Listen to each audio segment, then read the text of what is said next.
Et j'aimerais lire avec vous ce matin et vous demander à ceux qui êtes à la maison d'ouvrir vos Bibles dans l'évangile de Matthieu,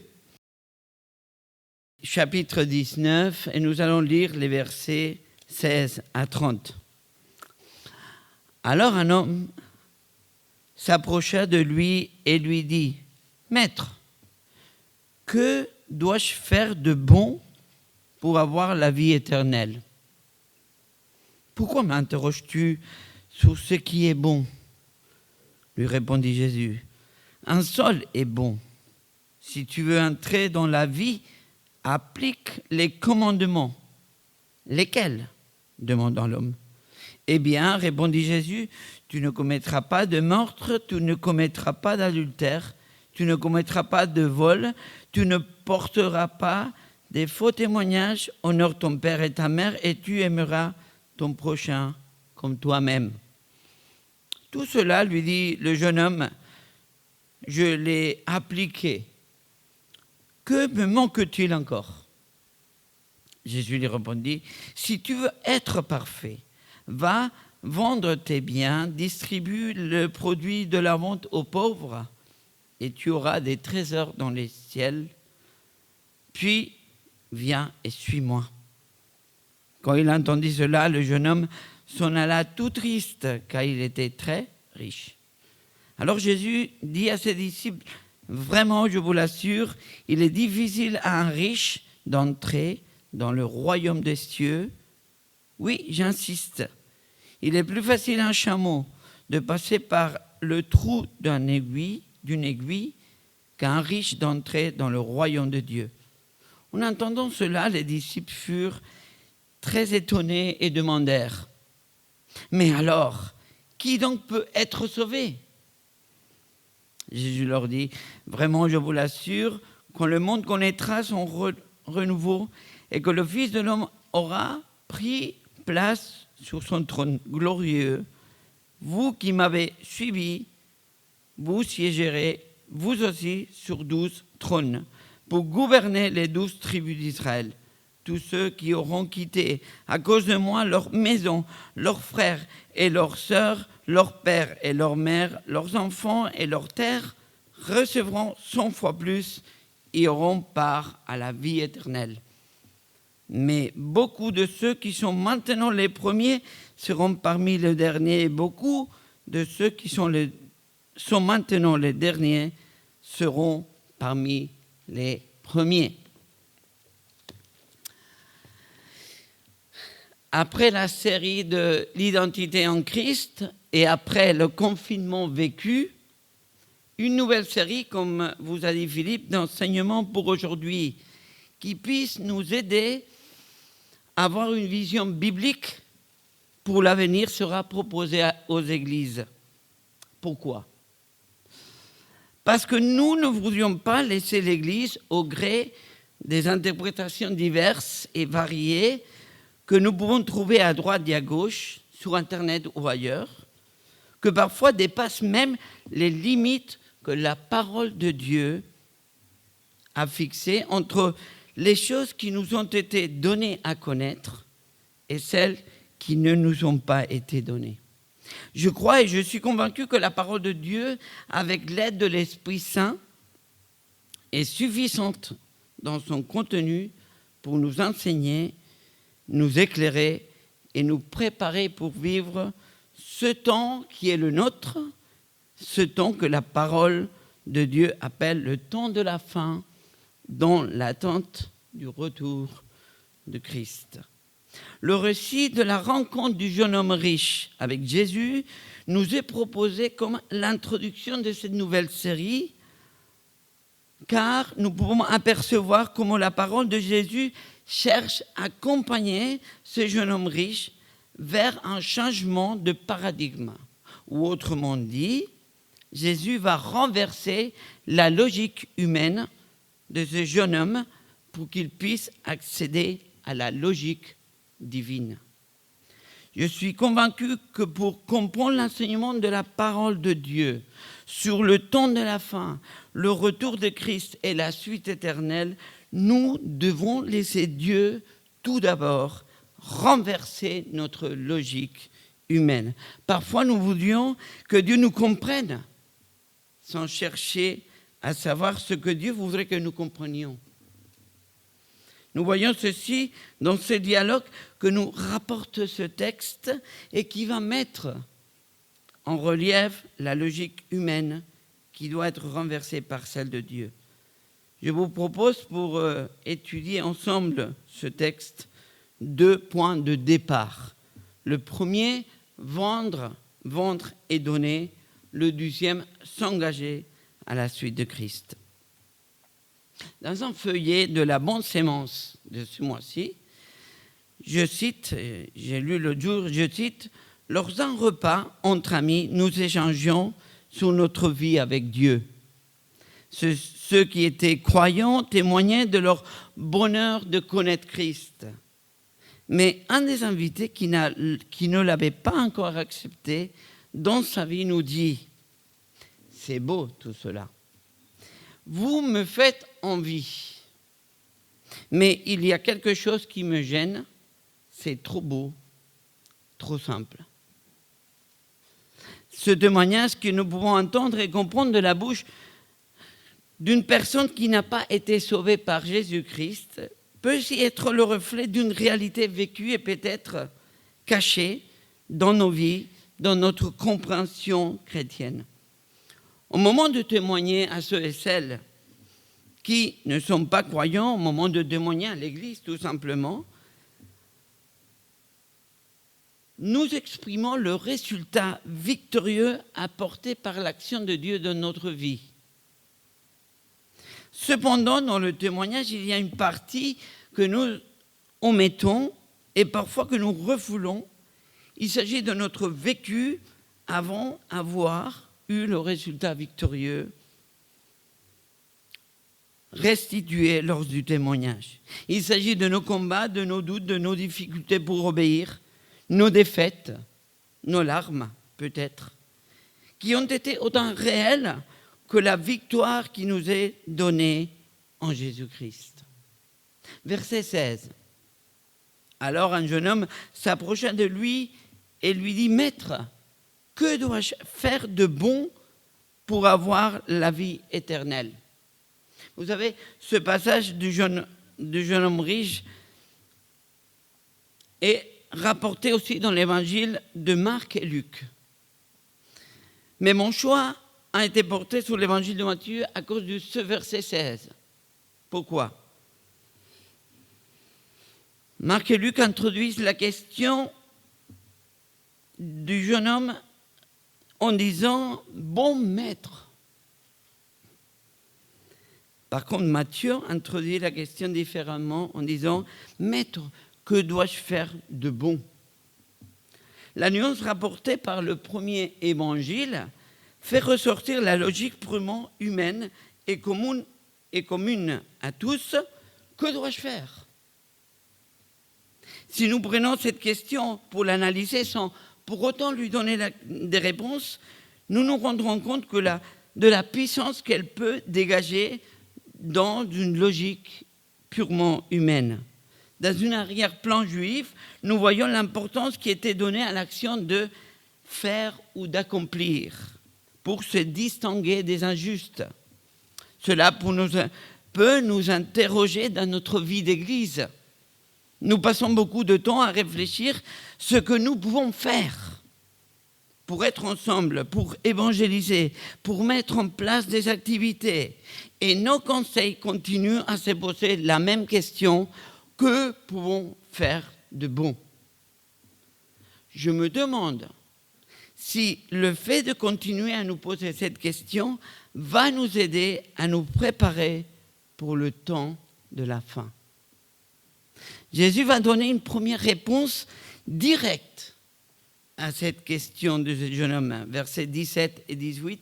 « Si tu veux entrer dans la vie, applique les commandements. Lesquels ? » demanda l'autre. « Eh bien, répondit Jésus, tu ne commettras pas de meurtre, tu ne commettras pas d'adultère, tu ne voleras pas, tu ne porteras pas de faux témoignages, honore ton père et ta mère, et tu aimeras ton prochain comme toi-même. » Qu'est-ce que tu peux faire ?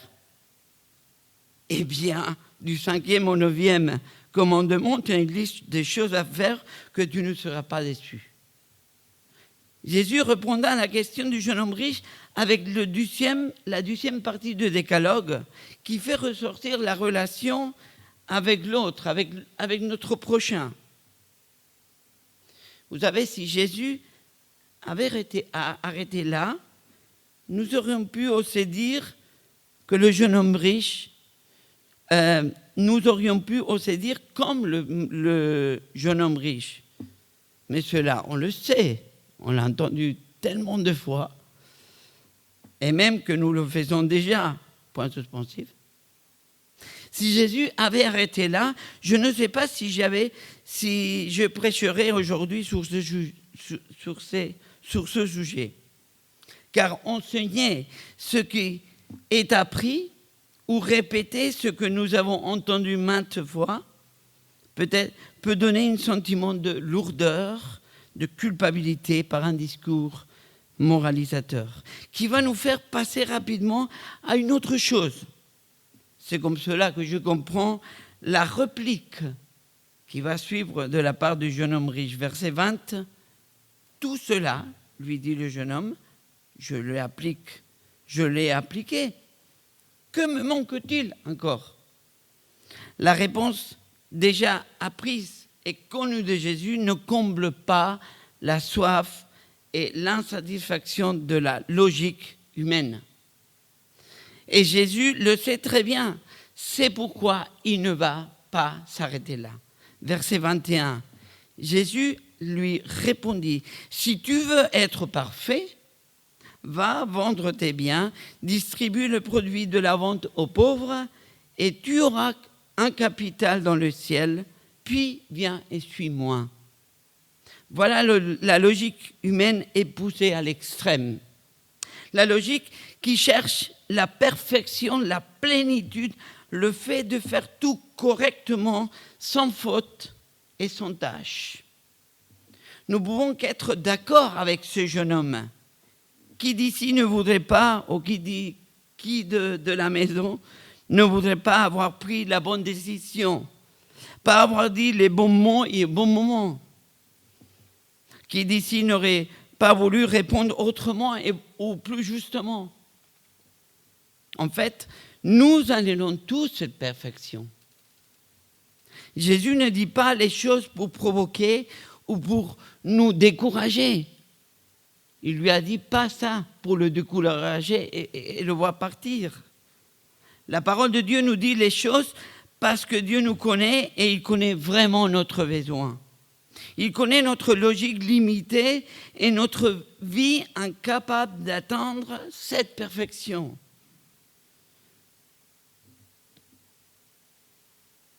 À cause du péché et ses conséquences. La parole de Dieu est là pour renverser notre logique humaine limitée afin de nous faire entrer dans la logique divine éternelle qui pourra nous préparer aujourd'hui pour une vision juste et parfaite dans l'avenir avec Dieu.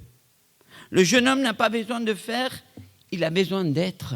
Regardez comment répond Jésus. Si tu veux être parfait, peut-être la peur de l'inconnu nous pousse à la recherche de la perfection, à tout savoir. On ne veut pas rater quelque chose dans notre vie. L'homme demande à Dieu qu'est-ce qu'il peut faire de plus. Et Dieu nous répond, qu'est-ce que tu veux être ? Va vendre tes biens, distribue le produit de la vente aux pauvres et tu auras un capital dans le ciel. Puis viens et suis-moi. Si tu veux faire, vends tout et donne.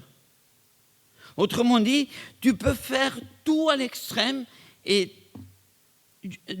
à l'extrême du dépouillement personnel, mais ce qui va changer la donne, c'est le fait d'être. C'est-à-dire, quelle est ta véritable identité ? Et on fait le lien avec la série qu'on vient de finir. Verset 22, quand il entendit cela, le jeune homme s'en alla tout triste, car il était riche. Nous dit le texte, il était riche. Ce qui lui a empêché de s'engager à la suite de Christ. Sommes-nous aussi empêchés de suivre le Seigneur à cause de ce que nous sommes? S'engager à la suite de Christ. Le premier départ pour s'engager à la suite de Christ pour le jeune homme riche a été vendre tout et donner. Mais ce départ a été infructueux. Car le jeune homme riche avait pris la décision de s'en aller triste. Cependant, il y a une suite dans ce récit. Car le dialogue avec Jésus sera suivi par d'autres qui ne voudront pas rester dans une logique purement humaine. Verset 25. En attendant cela, les disciples furent très étonnés et demandèrent « Mais alors, qui donc peut être sauvé ?» En prenant le texte du jeune homme riche, je suis conscient qu'il a été beaucoup utilisé pour enseigner sur les richesses. Et par ailleurs, le verset 23 et 24 de ce texte, Jésus enseignera sur la difficulté pour un riche de s'engager à la suite de Christ. Néanmoins, l'étonnement des disciples nous amène encore plus loin. Mais alors, qui donc peut être sauvé? Voilà que la logique humaine des disciples est confrontée à sa limite. Acte 16, 31. Crois au Seigneur Jésus, lui répondit-il, et tu seras sauvé, toi et les tiens. La parole de Dieu répond à cette question des disciples de manière claire et nette. Crois au Seigneur Jésus-Christ. Pourquoi maintenant il faut vendre tout et donner? Cela ne colle pas dans notre logique et culture évangélique. Cela ne collait pas dans la logique et la culture juive des disciples dans laquelle les richesses étaient vues comme un signe de bénédiction de la part de Dieu, dans une culture où les hommes religieux étaient aisés, chose qui n'était pas incohérente à la suite des promesses de prospérité et de bonheur de la part de Dieu sur Israël, son peuple. Lisons Deutéronome 11 et on verra combien Dieu promet des bénédictions, des richesses à son peuple. Ce qui ne collait pas dans la logique juive, c'était Jésus, le Messie, le Maître, qui est né dans une étable et qui n'allait pas à la suite de richesses. Ça ne collait pas. Ce qui ne colle pas à la logique humaine, c'est les paroles de Jésus au verset 29. Tous ceux qui auront quitté à cause de moi leur maison, leurs frères et leurs sœurs, leur père et leur mère, leurs enfants et leurs terres, recevront 100 fois plus et auront part à la vie éternelle. En mettant ce verset 29 à côté de Acte 16, 31, je peux comprendre le fait que nous prenions parfois des versets en faisant des bannières pour notre foi et d'autres versets, on les laisse dans le silence. Ça nous dérange. Je peux le comprendre car certaines paroles de la Bible peuvent être incompréhensibles pour notre logique humaine. Le verset 29 qui répond à la question, cette fois-ci des disciples, voudrait tirer la logique humaine vers une logique divine et parfaite. Ce que nous pouvons apprendre de ce passage, c'est que toute la parole de Dieu, je dis toute la parole de Dieu est là pour nous tirer vers le haut et jamais vers le bas. Le jeune homme riche est parti triste parce que les paroles de Jésus n'étaient pas au service de sa logique à lui. S'il aurait décidé d'aller plus loin dans la logique divine, cela lui aurait coûté d'arrêter d'être riche pour devenir et être fidèle au Seigneur.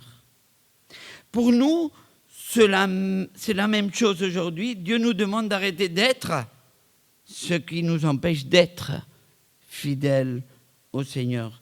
Si je prends ce verset 29, qu'on vient de lire, et qu'il a figé encore là, dans une lecture simplement littéraire. Je ne me pose pas de questions. Et en utilisant notre logique humaine, Dieu nous demande de quitter maison, frères, sœurs, père, mère, enfants, terre. Et en échange, nous aurons 100 fois plus.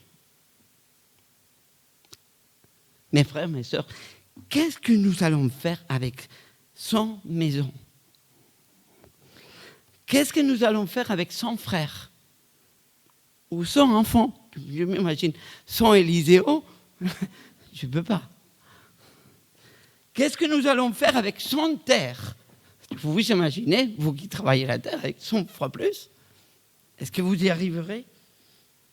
Voilà, si on va jusqu'à la limite de la logique humaine. Si je tire la compréhension de la logique humaine jusqu'au bout, c'est pour que nous nous rendions compte que les paroles de Jésus ne sont pas là pour nous faire prendre la même décision que le jeune homme riche qui est parti triste. Car dans la logique humaine, il a vu la perte car il était riche. Les paroles de Jésus sont là pour nous tirer vers la logique divine dans laquelle nous aurons tout en lui. Je suis le père de mes enfants, mais avant tout, je suis fidèle et engagé à la suite de Christ. Je suis propriétaire de ma maison, mais avant tout, je suis fidèle au Seigneur. Le Seigneur ne nous demande pas de nous engager pour perdre, mais il nous demande de nous engager pour avoir tout en lui. L'apôtre Paul s'exprimera sur le même sujet, mais dans une logique purement divine. Romains 8, 18. J'estime d'ailleurs qu'il n'y a aucune commune mesure entre les souffrances de la vie présente, ou nous pourrions dire dans les pertes. Parfois les pertes nous font souffrir, de la vie présente et la gloire qui va se révéler en nous. Verset 24. Oui, j'insiste, il est plus facile à un chameau de passer par le trou d'une aiguille qu'à un riche d'entrer dans le royaume de Dieu. Le jeune homme riche avait demandé à Jésus, il a commencé par demander à Jésus comment avoir la vie éternelle. Et Jésus parle ici du royaume de Dieu. Sans entrer aujourd'hui dans l'explication si c'est la même chose ou pas, je me permettrai de faire une différence à partir de celui qu'il a exprimé. Le jeune homme riche, dans sa logique humaine, cherche à avoir la vie éternelle. Peut-être que nous pouvons comprendre son questionnement sur la suite. Après la mort, après avoir vécu ici-bas, après nos souffrances, sur le fait de mériter ou pas. Mais encore une fois, Jésus ne s'arrête pas là. Il répondra dans la logique divine en parlant du royaume de Dieu. Mais comment il en parle? En regardant plusieurs traductions de la Bible, j'ai pu constater que Jésus parle du royaume de Dieu au présent. Pas pour maintenant et pas pour un avenir seulement. La métaphore que Jésus utilise en parlant du chameau qui doit se faufiler par le trou le plus petit qu'on puisse imaginer nous laisse comprendre qu'humainement parlant est une chose impossible. Et notre logique humaine est amenée à sa limite. Verset 26, Jésus les regarda. Et j'imaginais quand j'écrivais ça que Jésus nous regarda. Et il leur dit, cela est impossible aux hommes, mais à Dieu, tout est possible. Cette limite pourra être dépassée en arrêtant de tout vouloir comprendre par notre logique humaine. Cette limite pourra être dépassée par la lecture et l'étude de la parole de Dieu qui nous amènera vers la logique divine. C'est là où l'Église a un rôle important, où l'enseignement de la parole doit être exigeant et conduit par l'Esprit Saint. Nous ne pouvons pas laisser cette exigence dans les mains d'Internet ou du premier qui aura une nouvelle interprétation, une nouvelle théorie. nous devons chercher et comprendre la parole de Dieu à la lumière de toute la parole de Dieu. Je répète, nous devons chercher à comprendre la parole de Dieu à la lumière de toute la parole de Dieu. Conclusion. Verset 30, je vais conclure pour ce verset 30. Mais beaucoup de ceux qui sont maintenant les premiers seront parmi les derniers. Et beaucoup de ceux qui sont maintenant les derniers seront parmi les premiers. Jésus finit en disant ces paroles que nous entendons très souvent. Néanmoins, le texte biblique ne définit pas qui sont les premiers et qui sont les derniers. Où vous vous situez, où je dois me situer. Je suis incapable, à partir de ce texte biblique, de vous décrire qui sont les derniers ou les premiers. Je ne suis même pas capable de vous dire ce qui est mieux pour nous, de si être les premiers ou les derniers, car Jésus parle de beaucoup et pas de tous. Mais ce qui est sûr et qui va nous aider à avancer dans une logique divine, c'est les dernières paroles que Jésus dira au jeune homme riche. Puis, viens et suis-moi. Amen. Je vous invite à la prière. Notre Père, notre Dieu, merci parce que tu es un Dieu qui nous connaît. Avant que nous ayons eu la vie, tu étais déjà là. Et après nous, tu vas continuer à être là, parce que tu es éternel. Et ton amour est éternel. Ton amour est puissant, ton amour dépasse ce que nous pouvons savoir de l'amour. Seigneur, que ton Esprit Saint nous convainc que tu es Dieu. Que ton Esprit Saint nous convainc que tu veux nous tirer vers le haut et pas vers le bas. Peut-être, Seigneur, ta parole nous dépasse parfois. Mais Seigneur, c'est une parole d'amour. Une parole qui va chercher toujours le bien et pas le mal. Qui veut nous faire gagner mais pas perdre. Jésus nous a montré déjà l'exemple. Humainement parlant, il a tout perdu. Mais devant toi, il a tout gagné pour toujours. Seigneur, aide-nous à cheminer chacun là où il est vers ta logique à toi. Mais nous, comme tu le dis dans ta parole, on l'a lu tout à l'heure, pour nous c'est impossible. Mais pour toi, il n'y a rien d'impossible. Sois glorifié, sois honoré, notre Dieu, notre Seigneur.